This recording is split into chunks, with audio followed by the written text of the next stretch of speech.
Hello, my name is Macy Smith, and today I will be summarizing Of Mice and Men by John Steinbeck. Two migrant workers, Lenny and George, grew up together. When Lenny did not have anyone to take care of him, George took him in. George was small and very sharp, and Lenny was large, strong, and mentally disabled. They were always finding themselves in trouble and had to hop around from place to place because of it. They had a dream of having their own farm with no one to boss them around.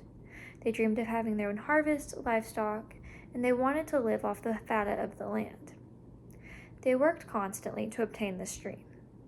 When they had to leave the place they were working because of an incident with Lenny, they got work at a new ranch where they finally started to see the finish line of their goal. Candy, a handyman who also wanted a better life for himself, agreed to partner with them and help them out financially as long as he could come with them. While at this ranch, Lenny and George were trying to keep their heads down and not cause any trouble. They were successful until the boss's son Curly decided to take a few swings at Lenny, and Lenny accidentally broke Curly's hand. Some of the other workers stepped in to make sure Lenny was not going to get in trouble for his actions because Curly was the instigator of the situation.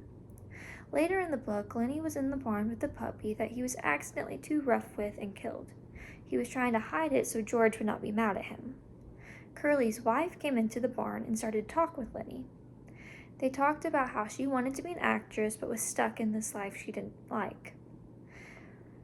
They got on the topic of how Lenny loves to pet soft things. She showed Lenny how her hair was soft. He started to pet her hair and kept getting rougher.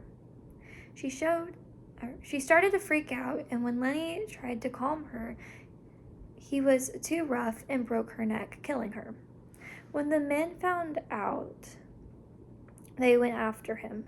George knew exactly where he was because George told Lenny a spot to go if he was ever in trouble. George got to him first before the others and distracted Lenny while he shot his best friend in the back of the head. George knew that Lenny meant no harm, but the others were not going to let this incident slide. They were going to torture Lenny, and that is why George decided to handle Lenny himself, so it could be as peaceful as possible for Lenny.